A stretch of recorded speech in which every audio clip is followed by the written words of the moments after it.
Okay, well, hello. First podcast ever that we're doing. Right. Basically, open talk, endless possibilities of where this conversation is going to go. Right. Welcome to the Biro Show. Welcome to the Biro Show. I shouldn't be looking at the camera, right? Right. We should be looking at each other. Well, it's our first time, so, we're going to look odd and we're going to wing it. We're going to wing it. And we're going to look back when we did do 100 episode podcast and be like, oh my God, what were we doing? Yeah. Right? Yeah. First time for everything. First time for everything. So my name is Attila Biro. This is the Biro Show. And our first guest will be Carmen. That's on our team. Carmen, tell us about yourself. Yeah. So Carmen Girolami, and been in this real estate wonderful world for 34 years. That's how long I've been licensed. And definitely just seen a lot of changes in those years. That's for sure. So 34 years. Yeah. I always remember because it's the year that I had my son. So 34 years. I can't forget. So it's easy for me to remember how many years. But yeah, just 34 years. So much has changed in 34 years. Just technology itself has changed in 34 years. The technology alone is a huge component of it, like major. Yeah. Well, not just in real estate. Technology has changed. For every industry. Like in the world. Yeah, for every industry. Like 34 years ago, we were using phones connected to cords on the walls to talk to each other. And if you weren't home, then you couldn't be reached. Yep. Now we're reached all the time. It was a big deal when pagers, pagers was what, agents used. It was a pager. Yeah. So, technology in every way. We just actually yesterday at the meeting, because there are quite a few people here that, at the office that's, maybe 20 some odd, 30 some odd years. And we joked around about the whole picking up keys, like even something as simple as a lockbox didn't exist. So you would walk around, you would have to literally drive to every office, pick up keys, and then bring them back. It's just. Okay, so let's rewind first. Okay, so you started 34 years ago. Yeah. Okay, so when you first started, right, what was it like exactly when you started? I actually started at how did you get your license? Like, how easy was it? Because now I know when you're getting your license, it was different when I got it. 21 years ago, and now 34 years ago, well, actually what's crazy because I literally got it at when things just changed. So pretty much the system where we had to do all of our courses and then the subsequent courses within our first 2 years. So yep. I actually had to do all those courses. So everybody though that I worked with, everybody that was in the industry, which I want to call them the old timers. The old timers. They were the people that literally did a 2-page course, like a 2-page quiz, basically. That's all they did. Basically the same quiz. You just told each other the answer. That's all they did. And it was the wild, wild west. They truly were. So when I came in was when our first agency laws came in. Everything that we've used up until now came in that year that I got licensed. So for me, it was all fine because we're learning it. Yeah. But all of the agents that were existing were up in arms. We would go to the meetings at the real estate board and they're infuriated because they have no idea of what's happening. Yeah. That we had to do buyer agency and disclosures and all of the things that now we do for them was because it was the wild, wild west. They're what do you mean we have to disclose something? Yeah. It was pretty much the main thing as well as really it was buyers beware. Offers were one-liners. Pay the balance of the purchase price. No other clauses, no finance, no inspection. Finance had started, but definitely in the sense of condition of a home, warranting anything. There were no rules. They did come in, like I say, the year that it might have been even a year or two before, but when I got licensed, I did the same as what you had to do. And that's why I got my broker's license. Yeah. Because I thought, well, there's only a couple more courses. I might as well get my brokers if I ever want to own and operate my own office. Let's just do this, right? But it was funny. I was talking with an agent yesterday. I said, I would really like to know if the stats, and I want to actually call the real estate board RAB and see how many women were in the industry in 1989. And how many men were licensed. Back then, there wasn't a lot of women. There was very few of us. And as opposed to now, which it is actually completely flipped. I think there's more females than there are men. I think it's a well balanced. I think depending on the areas. Depending on the board too. Depending on the location, right? But I mean, back then it was more male dominated. Completely male dominated. Yeah, we won't go there so much, but yeah. It was, why are we going there? Well, yeah, we're not going to go there. But what I'm saying is things have changed so much for the better in that regard. Because was it basically like every guy had a suit? Oh, it was very formal, very, very formal. Very formal. It wasn't a cash. No, there was no casual of any kind. But that's in pretty much in every industry in that regard. It was basically like a car salesman look. It was a suit and tie. As I said, you wouldn't know at this podcast, but my father-in-law was one of the first Italian brokers in the city. So in the 50s. Okay. That's how I ended up in this field, because it was once I started dating my husband, there was real estate all the time and I loved it. You know, the dailies would be on his kitchen table because he was already in his 60s. Once you get into it too, I mean, you're only going to get into it if you love real estate. Yeah. Because I mean, nowadays there's a lot of people that do ask, you know, like, I'm thinking about getting into real estate and, you know, like I'm doing my license and how much money are you going to be making and blah, blah, blah. Yeah. And I always tell them, only get into real estate if you love real estate.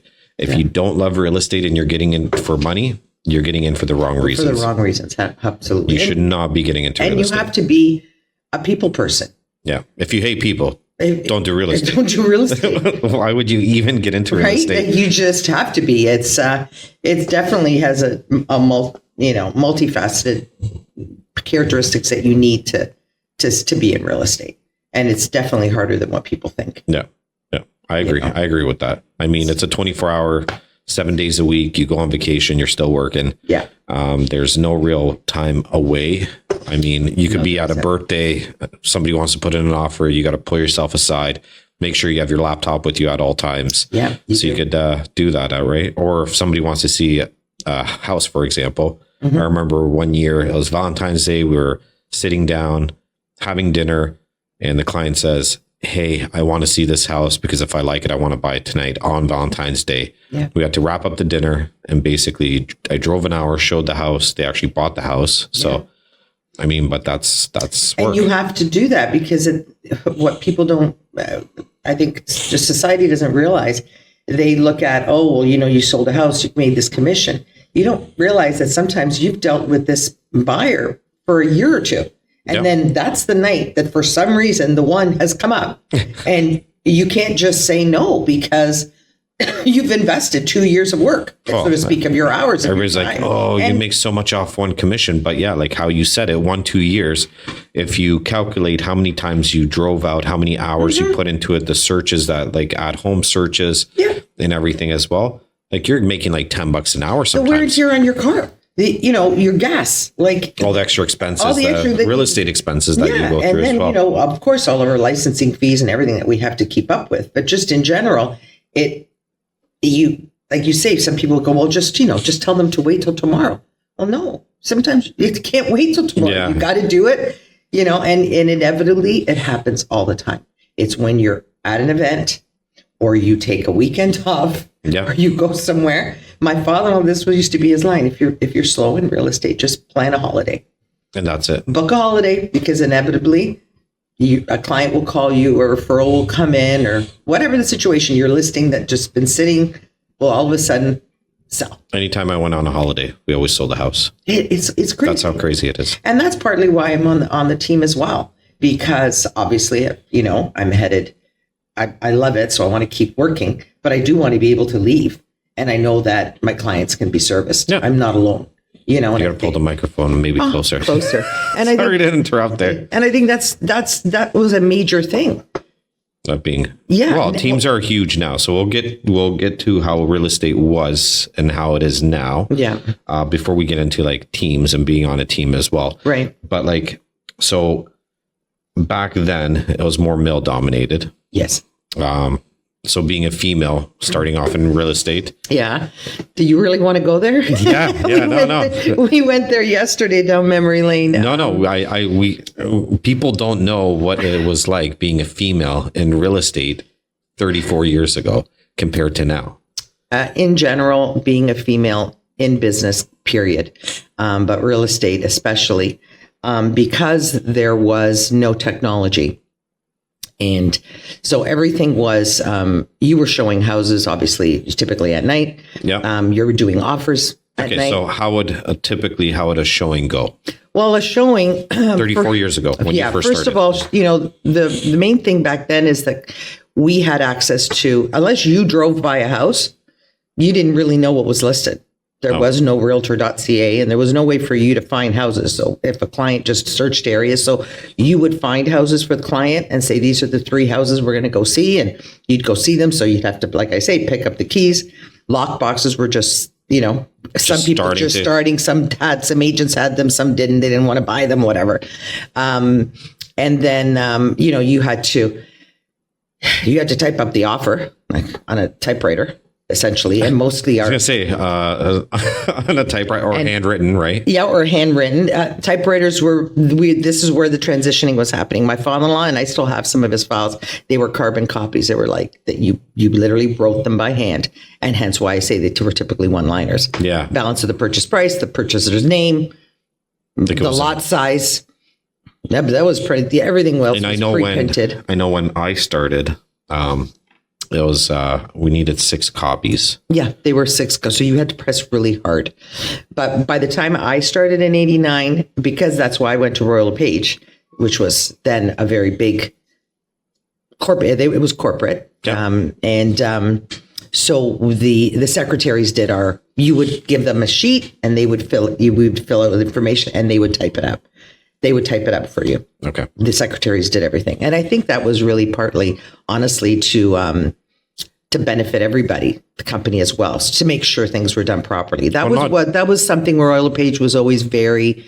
Just that, if you're going out picking up keys to show houses, I mean, that's a lot of work just by driving around, picking up keys, looking for houses because you don't really have a computer access to it. So, I mean, you would need somebody to type up the paperwork for you and get that all prepared. And also, most of the agents had come from a time where they didn't know the clauses.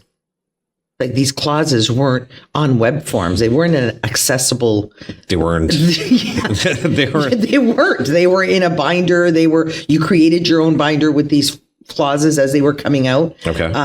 But a lot of these older agents weren't schooled in it. Yeah. Like, they just didn't learn them. Again, you said wild, wild west. It was a wild, wild west. So as the brokerage, they wanted to make sure things were done properly, because your brokerage is responsible ultimately for every agent that they don't want to get sued right? At the end of the day. But then back then, you were dealing with mostly a lot of mom and pop shops. So this was when the larger brokerages just started coming in. So you were dealing with John Smith, Realty, Mary, not Mary, but so you were getting carbon copies, or you were getting you really had to kind of pay attention to what the offers that were coming in. Okay. So it was that transition. You didn't do your own offers back then, which was very time consuming in that regard, right? Because you had to wait and then on weekends. So. And then presenting these offers. That I do miss. That I honestly really do miss. Because that was in person. So I know for me too, when I started, I did enjoy the presenting in person. Yeah. Because I felt like you got to meet the sellers. Yep. You had your buyers outside with you. Yeah. Because they wanted to know if they're going to get the house or if there's any negotiating. Mm-hmm. They were right there to do all the signing back and everything as well. And if you were in competition, then you also got to meet some other agents that you're in competition with. They had their buyers there, of course, like in a car or whatever. So you guys were all separated. And then the other agent too, like you got to know agents personally. Yes, you did. Instead of like today, where now it's like, you don't even know who you're talking. It's all text messages, right? Yeah. It's all text message, DocuSign. Yeah. There's no more personal interaction in real estate. I think that is missing in this industry right now real estate should be a very personal type business field where you are connecting with clients. You're showing them houses. So you're not just a business person or a salesperson. You do become their friend and everything as well, right? Yeah, you do. Yeah. And then with agents, we should be working together, not against each other. That's correct. And we used to. And we used to. And because of technology. Yeah, it's distanced us 100%. It has distanced all the agents. Yeah. And I feel sad for the newer agents that never had that experience because they don't see the value in it. I think presenting in person should come back. I think I think it would be great. I think that would be a turning point of bringing that back where agents connect with the agents. They know how one agent presents compared to the other. Because I remember sitting down, you would have yourself with the offer. You would have 3 different copies because you want to give yourself Everybody one, the agent one, and then also like the seller. You would introduce yourself. You would tell them about your buyers, who they are. So they're not just a name on a piece of paper, but you can actually tell their story of, they have 2 kids. They love the house. They love this feature. They could see themselves in the living room. This is where they would put their TV, so forth. And then you would read through the offer. And if there's any questions or concerns, you can address it right there. Things got settled very quickly. Yeah. Instead of questions and concerns about the house or concerns about the buyer and seller on both sides. It's a conversation. Yeah, where you're not just guessing who the buyer is, or if something's worded in a way they didn't like it. Correct. You could say this is why we worded it this way, or why we put this clause in, right? And then again, like that anticipation, I remember for buyers, when they were with you waiting outside, and then you come out and you're talking to them and they're all excited, and that excitement factor of buying this house tonight or today or in the morning or daytime, whatever it is, right? Yeah. And then basically like the other agent comes out and says, okay, we signed it back, we made these adjustments. You go and discuss it with your clients again. And right there, you can have that deal signed and everybody's excited. Yeah. Like you're getting hugs and handshakes. And I mean, sometimes you had like champagne you could give to them and they could go home and enjoy it. Right. But always back in the day when I started, they typically weren't in the car. We used to, for some reason, you always went back to their house. You had to go back to their house. You had some wine then. Yeah. And then if you sold it, like if the deal was, done, so to speak. Back in the day, they drank in their cars. They would, I never did, but we would go back the old timers and they would celebrate. They'd say, oh my God, we have to celebrate, congratulations. They would say, and they would pull it out. So of course, at that point you would obviously have, whether it was a shot or it typically wasn't champagne. It was, especially for me, it was all European. So obviously I'm Italian descent. I was born in Canada, but so you had the grappa shots. So it was grappa or a brandy, whatever. That was just very common. We didn't drink before, so to speak. Even then, like I didn't, but I'm sure some of the men were, but I never did drink during, when you're preparing the offer. No, you're not. But it did happen. I didn't do it just because, again, I was schooled. Now it's 1989. They told us you should. Well, again, 70s, 80s, people used to drink in their offices and smoke and everything, right? They drank in there. There were bars there were bars in cars. Like literally when I was a young teenager and stole the cars from the late 60s and early 70s, there were like bars, like in their Lincoln Town cars or something. I don't even remember what kind of car it was. I can still picture the car. I remember as a child going in and there was like, you opened like the limos, but it was a car. People had them in their cars. Like pour a glass of whiskey and that's it. Yeah, they would just drive and they would. Yeah, it's crazy. But anyways, yes, it was common that you celebrated. I really do miss being able to present in person. I miss that the most. Because right now too, like when you're doing this, I know agents will be basically just text them and say, "Congrats, you got the house." Yeah, but that's it. Like, how can you enjoy their excitement? Yeah. Through a text message. Yeah. And I really do, back to the competition. It was years ago when the market, because being in competition was something that never happened in the past. And I remember the first time that the market changed and they were just starting to happen. And like you said, we were still presenting. We were still presenting. I think what we should do is start getting offer presentations back. I wonder if they would be able to do that. Well, I mean, all you do is start it, right? I mean, yeah, I know. We do a listing, right? And it just stops. If we get an offer in, we just say, okay, I want you to present it at the house. Now, a lot of new agents will be like, well, what is that? What do I do? No, there would be a revolt. They would never do it. No, but they would be confused. Yeah, they would be totally confused. Totally trust me, a lot of confused. new agents that come into the industry and like they ask us certain questions and they're confused about a lot of stuff. No, they are. Like, for example, I'll give an example is the road fee. Yes. Like you have a freehold townhouse with a road fee. Right. And so many new agents are like, what is this fee? Yeah, I know. Well, it's not a condo fee. It's just the road fee. It's just for the road, plain and simple. Right. So There's a learning curve. There is a lot to learn.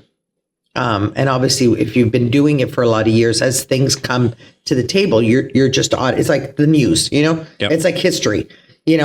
Once you get old enough, you don't have to be a history major and No. you paid attention. You just you have history of what's happened in the last 50, 60 years you've been alive.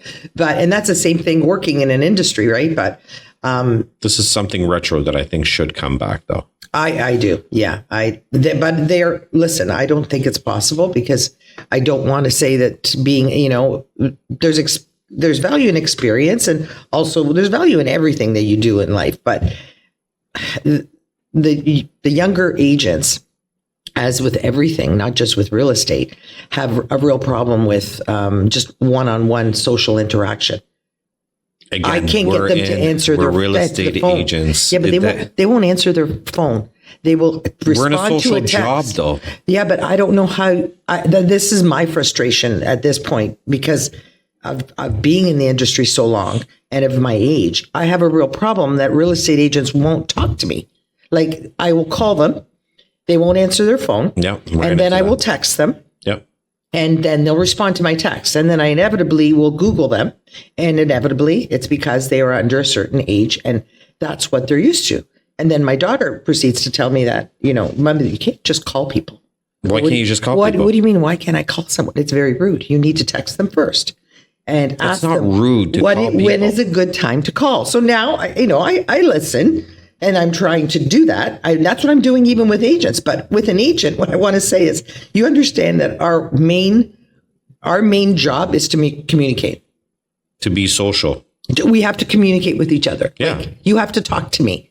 If we don't talk, If we don't talk, the deal takes a lot longer and sometimes will never happen. Yeah.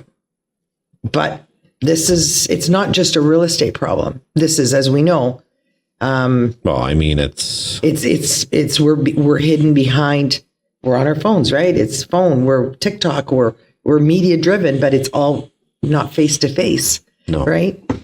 Well, that's why I'm doing this. That's why we're starting the podcast, is because I feel like talking to other agents and other people in the community and all that. Yeah.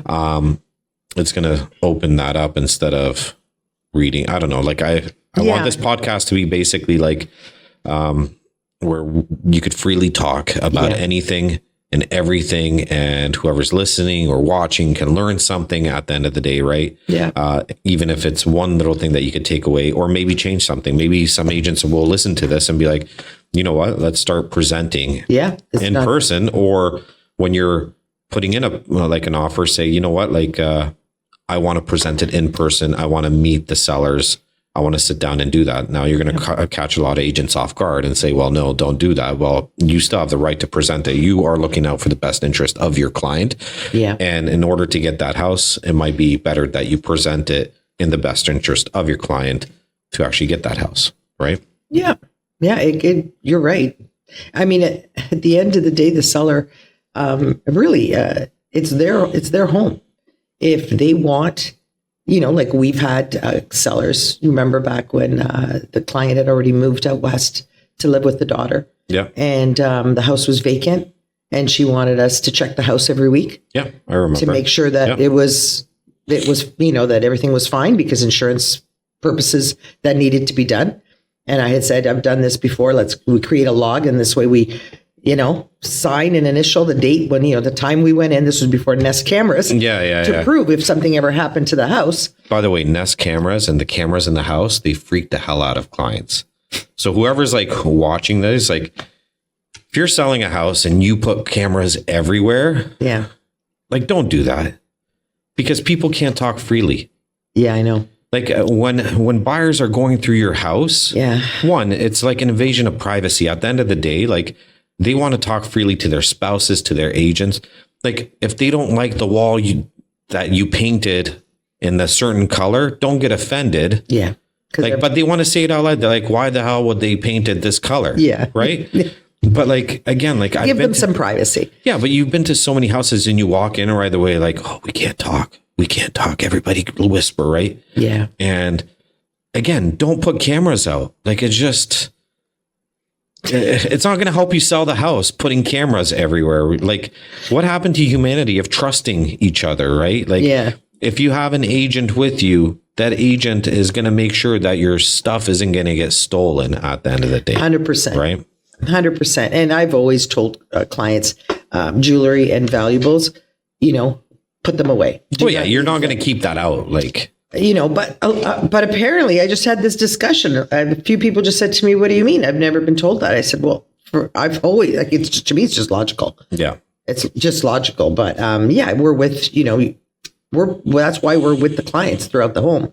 But yeah, give them time to be able to talk. And that's like clients that want to stay in the house. Like, don't want to, they sit and, they want to be present for the showings.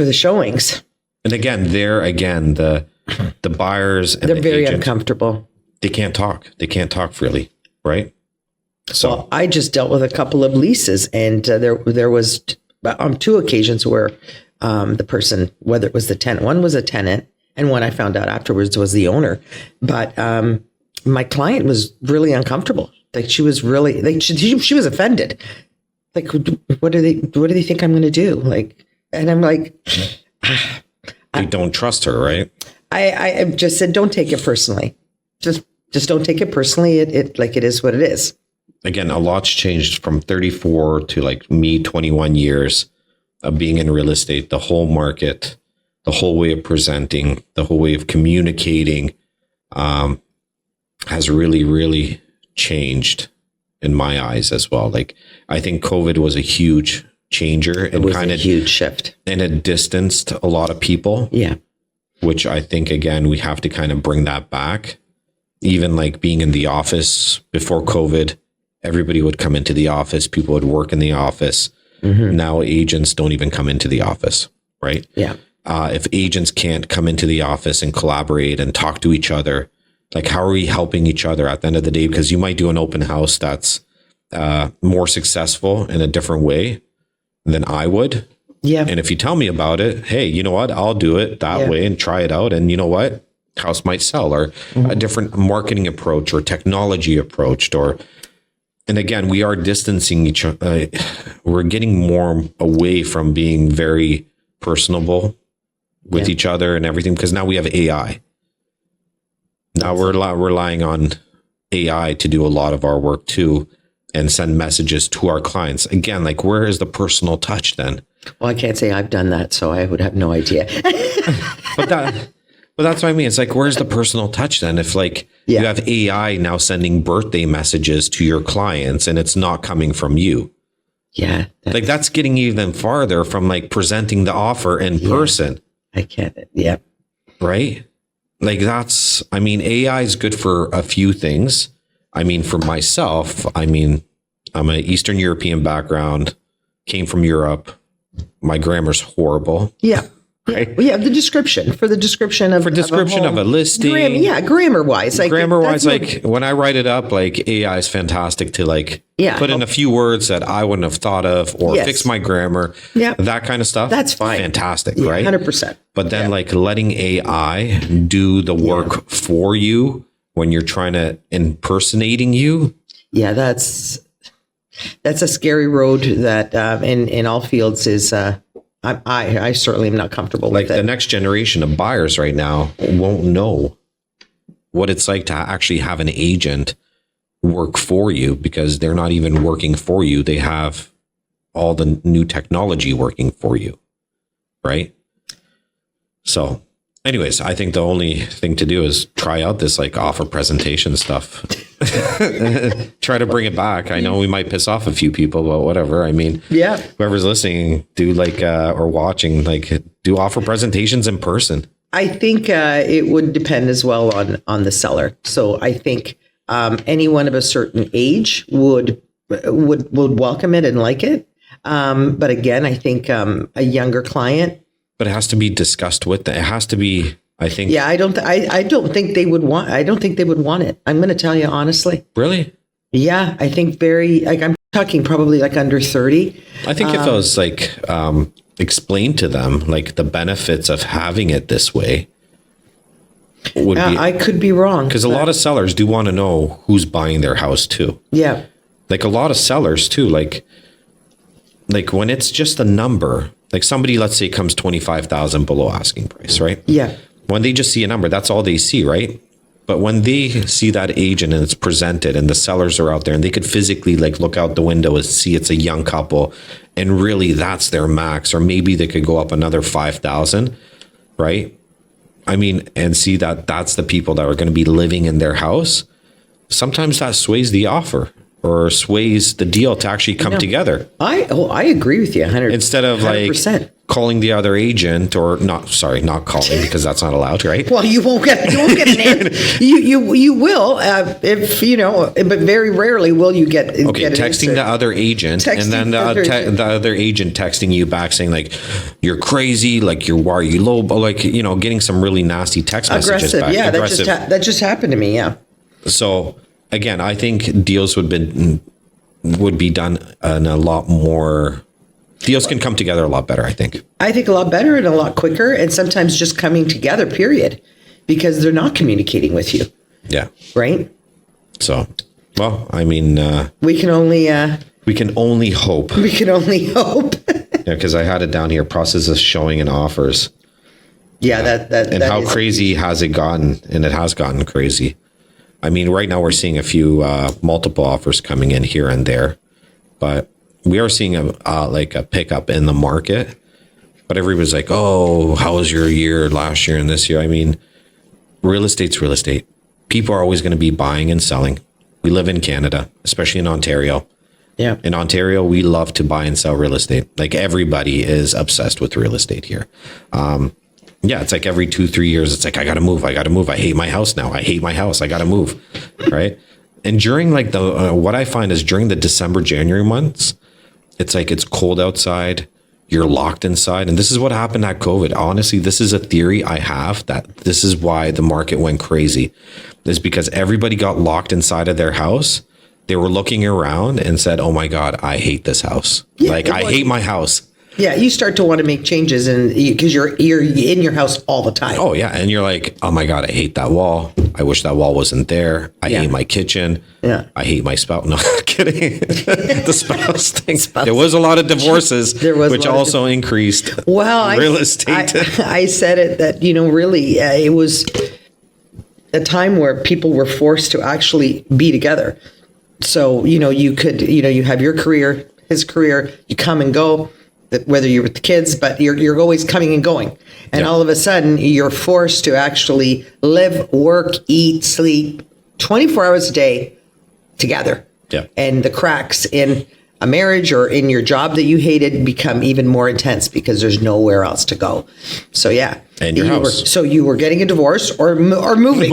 Or both. Or both. Or both. So it was great for real estate. And that's what I find too. In like December, January, they're all locked in. Yeah. Then all of a sudden, all these buyers and sellers, they call you up and they're like, I think it's time to move. I think we want to move again, right? Well, and again, you're buying December. If you're buying in December, January, you're moving really in the spring, right? So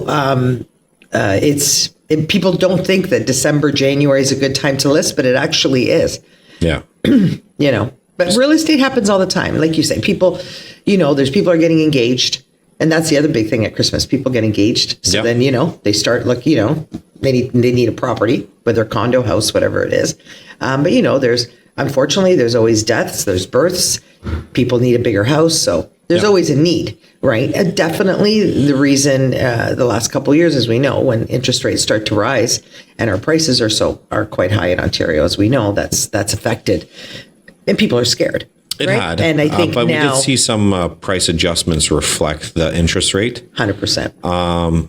But now that's gone because now interest rates going down, and then the prices are now adjusting again. Yeah. But again, like it doesn't matter when you buy. At the end of the day, if you're buying and selling, the ratios are different. Like no, exactly. Like so now people are feeling a little bit more confident I do feel the market has now picked up. A lot of buyers have come out, right? And I mean, we'll get into December, January, where again, it slows down just because everybody's Christmas shopping and getting ready for New Year's and vacations. Everybody wants to get out of here, or they're locked in their house and then they call us in February, March and say, let's get the hell out of this house. Having said that, do you remember that large home I had in Oakville that was for sale? It was an expensive home and it was on the market for quite a while. And I literally sold it between Christmas and New Year's. Yeah. You never know when a buyer's going to come. Yeah. It's just. Also, back then, too, I remember an average house would be on the market for 90 days. Yes. That's the other thing. We have to get back to the mindset because of the crazy multiple, where you would list a house and, 24 hours later, there'd be 50 offers on it. We would hold the offer for a week so that the house could get exposed. But before that was normal. Yeah, I remember. And I'm glad that that's back to that because for example, a buyer, again, same thing. You're out with your buyer. Typically, you're always driving in one car. You pick them up or they get into your car, right? So again, very sociable. You're not just meeting them at the house. You're spending time with your clients, right? And then you'd go and see these homes. And then if they liked the house, they could go back 2 days later. Well, that was normal. So you could take a second look. And you could take a second look. And then you could go back a third time too. And you could even ask hey, can the homeowner be home? Because we have a few questions. Oh yeah, no problem. The homeowner would be home maybe on the third visit. Yeah. Ask the questions. And that's kind of disappeared because of COVID and all these bidding wars. Totally disappeared. But again, having the 60 to 90 days being average. Yeah. Right. On the market is perfectly fine. And again, everybody does say well, why hasn't my house sold? It's been on the market for 60 days, And at the end of the day, the easiest answer to answer any of the seller's questions is your house is going to sell for what anybody's willing to pay for. If somebody says our maximum is 580, then that's what your house is worth. If you're asking 700 for it and only people are willing to pay 580, well, that's why it hasn't sold. You're being unrealistic, right? Yeah. So anyways, that was just a little thought there. So one question. Yeah. Do you prefer the past or how today real estate's done? Do you miss the past? I miss certain elements of the past. The main one is the offer presentation, but a lot of the technology, I don't miss the handwritten carbon copies, 6 copies. Don't miss having to go pick up keys. Even DocuSign is really an amazing feature. So I think the blending, obviously, with people, our markets have gotten bigger. So in the sense that I will now be I'm a Hamilton, Stony Creek, Grimsby agent, so to speak. This has always been. But now, I would be selling in Oakville. I have clients that want to go. We work in those areas. So clients are from everywhere, and it's unrealistic to be able to get something signed. Yeah, people migrate. People migrate, right? And they move from Burlington to Grimsby, and then from Grimsby they move down to Niagara region, right? Yeah. So you got to be able to service them in all those regions. Yeah. So the DocuSign is great for that. But I think if we could blend going back to then actually sitting with the sellers to do that, it would be a great blend of the two. Of retro and modern. Retro and modern. Well, yeah, DocuSign's good for, let's say you finally have the offer, you have the conditions on there. Yeah. And then you just need to remove those conditions and the people are at work. You don't need to present the removal of conditions to the seller, right? Basically, you could DocuSign it to your buyers. So yeah, blending the two together, I agree, would work a lot better. I think there's pros and cons, obviously, to both things. Like the past is the past, and you never want to. You can't go back to the past. No. So it's the blending of the two. But yeah, I still love real estate. I love showing houses. I like seeing properties. So showing houses. I love people getting excited. So what's your craziest thing that you've experienced in 36 years of showing houses? Do you have a specific story that you can remember, or do you have multiple? Well, you were present for the one crazy one. Which one? The one on the mountain, and the house where we just did not know what was going on. Oh, 50 Shades of Grey house? Come on. That was a crazy listing. That was a crazy listing. We went to that listing, and let's just say, that was... Well, you walked in and, they knew we were coming. We went to evaluate the house. So that was the first, they knew we were coming to take a look at the property. And the kitchen, I don't know, there was like a clothes, there was like 20, 30 pairs of underwear. Do you remember? Yeah, underwear and bras and everything. Bras, like very, Victoria's, Victoria's Secret type of underwear. Let's just say stuff that you don't put out in front of public. Yeah. When you know that there's like agents coming to evaluate your house. So multiple rooms. Oh, bedrooms, there was I think like 6 washing machines and 6 washing machines and dryers, which is weird. Beds, basement with beds on the ground, and it had the hooks in the ceiling. So obviously, this house was being used for. And then, they were adventurous. They were adventurous sexually. We don't know, and we just kind of just kept going through that house, and it is what it is. But yeah, that house did sell. The house did sell, and I know who it sold to, and they're living in it. Nice family that lives in it now. Well, it was. It had gotten to disrepair. Well, it needed repair too, because they were more interested in the sex than keeping up with the house chores. No. You could tell that originally was a custom built home that somebody cared for until. Well, besides listing, any other crazy? I have to say, not crazy so much in the sense of, dilapidated houses. Those are always hard and scary. The hoarder houses. Yeah, hoarder houses, or obviously power of sale homes when you go in, which there was a lot of in the 90s. Anyways, it is what it is. But most of the time, I haven't had any really bad. Not bad, but just like hoarder houses I've been to where you walk in and like there's literally you can't move. You can't move, but also like you look up and there's like no ceiling. There's even like you could see the sky coming in, water coming in, right? You have to wear a mask. There's quite a few that I've been to that way. I think one of the craziest showings that I've had happened recently too. And that was with the church. Okay. You didn't tell me about it. So we went to go see a church that's listed. Okay. It was built in like the 1840s. And then there's also a town hall right beside it that was built around that same time. Right. And this family, they have 3 kids and a little girl that's around 2 years old. And they were coming along with the showings, and very happy family, always like smiling.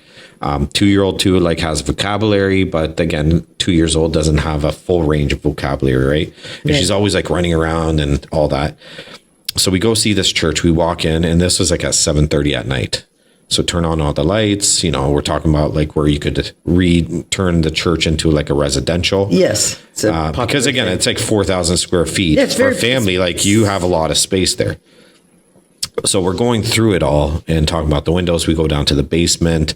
There's like 5 stoves there, industrial, all that. Yeah. And then where we could put bedrooms, and we go into the Sunday school area. Right. And we're talking and everything. And all of a sudden it's like she's running around, and then she stops like dead cold in her tracks, like straight face, and goes, "We're all dead in here." And then she takes a few more steps and again stops, like straight face, and goes, "We are all dead in here."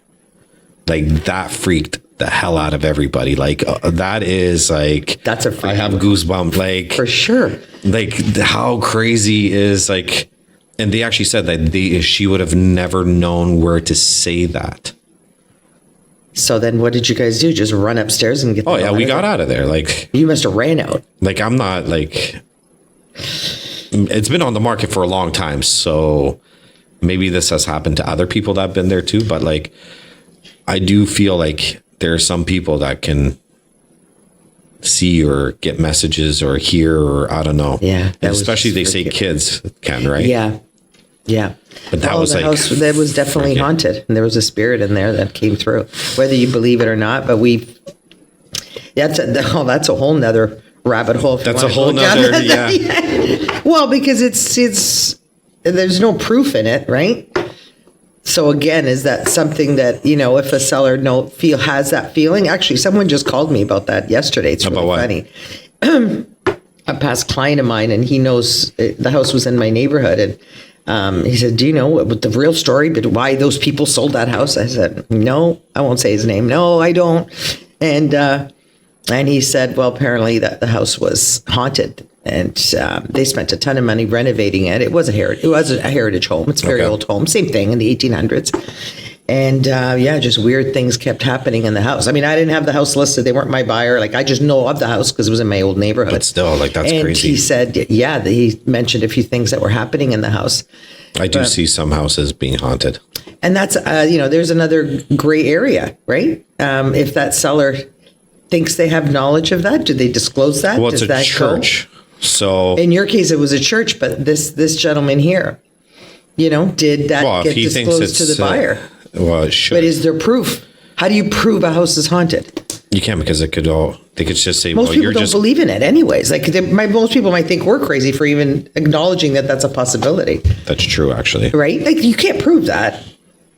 Like, I don't know. Anyway, so it was funny you say that, because he just called me on that yesterday. Wow. That is crazy. And I said, well, I worked in a sales center where that was happening to us. Every day we'd come in, we'd have an intercom, we'd have radio playing, and we'd always shut everything off at night. And then when we'd open up the next day at 1:00, inevitably the stereo was playing. This was before Ness and, Yeah, like you physically had to turn on the radio. We physically turned everything on, and we'd pick up the landline, and it would be dead. And then I'd put it back down, click it a couple times, and then the phone line would come back on. And we researched it. It's a heritage home, and it said, of course, in older homes, people died at home. Like, it wasn't an abnormal thing. This was a new build site. The home, it was a heritage home. The house was from the 1800s, and when we researched back with the Historical Society, one of the young boys, the sons, did die. I don't know. I never felt a bad energy from him. I would just say, we're here. It's okay. We're here today. And that was it. But my partner was pretty much very freaked out. We're not just real estate agents. We're ghost hunters We're as well. Ghost hunters. But yeah. We're everything. I think if you believe it, and then you might think it's, and if you don't, you don't. Like, for me, it didn't bother me. It didn't freak me out. But my work partner was totally freaked out. She was totally freaked out. I'd be freaked out. I don't know. It was the radio. It was the phone. I clicked it back on, and I don't know. And that was the end of that, right? But again, that's something you really can. Like, what happened, and when I hear stories like this, it's like the hairs just like stand up, and it's edge. Like, oh, you get like that shiver, right? Like, yeah. I think if it's haunted, please let me know. If I'm listing your house, let us know. Yeah, I know. Because we might not want to take the listing then. Well, and yeah. So it scared the hell out of me, right? Well, Halloween's coming up. That's the crazy part too. This all happened, and Halloween's coming up. And so. Well, in Canada, most of our houses are newer, so it's not as much of an issue. Than in Europe and other places. Yeah, right? I think about it. Yeah, there you're going to get a lot more. Well, but that's the other thing. Like, back in the day, everyone died at home. You didn't go to the hospital to die, like we know as Europeans. Yeah. This is a North American, really. I mean, people still do now the odd time, but most of the time they die either in hospice or they die at hospital. Like, that's just part of our modern healthcare industry, right? So we can't say, oh, well, because someone, they died, whatever, they died, however they died at home. It doesn't have to be obviously a violent, it's just a natural death. But you can go crazy with that too, right? Yeah. Oh, but we've been in it for a long time, so I'm sure there's a lot more things that have happened. Yeah, that if you sit down and start thinking about it, then it's going to be like, oh yeah, I remember that's happened, or because there's more stories that I know that have happened, and it's crazy, and a lot of times, a lot of freaky ones too, where like same thing, where now you look back on and be like, that is actually pretty creepy, or the type of basements that you see. Yeah. Oh yeah, I know. Yeah. Yeah. Like, some basements are like, they're very scary. Oh yeah. They're very, very scary. Well, especially, downtown Hamilton. Hamilton is old, right? So Hamilton is from, the 1800s. There's, houses that, and the basements, were really just for furnaces, and the oil tanks were down there, and like, they weren't made for living. No. There's stone walls that, very low. The stone walls are pretty cool though. And yeah, but some have been cleaned up, but the ones that are not, whew. don't go down there. It's very scary. Yeah. And sometimes I won't. And that's where the advantage now, where we have a home inspectors and all of that's done. It's like, yeah. And I'll literally say like, okay, I'm not going down there. We're going to Our home inspector, I saw our him. home inspector will, go through it all, because really, I mean, I know some things, but. I saw our home inspector and I told him about the podcast thing, and he's like, Oh, perfect. oh, he's like, yeah, I'll come on. Will he? Oh, he's like, I got stories for you. Oh, he would have If stories. anybody has stories, I think he's going to have a lot of stories of the stuff that he's seen right now too. So, I mean, we'll have him on as well. But yeah, so basically that's it, eh? That's it for today. That's it for today. I'll remember more things from the past. There's then we'll do another one. We'll do another one. So this one will be like number one podcast. Yeah. If you guys did enjoy it, I shouldn't look at the camera. Don't look at the camera. I know, it's kind of like you think you got to look at it, but you don't have to. You don't have to look at it. So I think people should, if you enjoyed it, like it, And give us ideas and share, subscribe. I guess that's what you have to say. Yeah. Again, this is all new to me. This is all new technology and the way people are viewing and getting information nowadays. And then, yeah, we'll Any topics that you want us to talk about as well, right? yeah, if anybody wants to talk us to get any type of topics, or you want to be on the podcast, Yeah. I don't care if you're a firefighter, policeman, Yeah. factory worker, whatever. If you have something to talk about that's from the community, hockey, baseball, I don't care, like reach out, and then yeah, we'll have you on the show as well. Yeah. So Sounds good. Carmen, thanks for Okay. coming on the show. Thanks, Attila. No problem. Okay. Bye.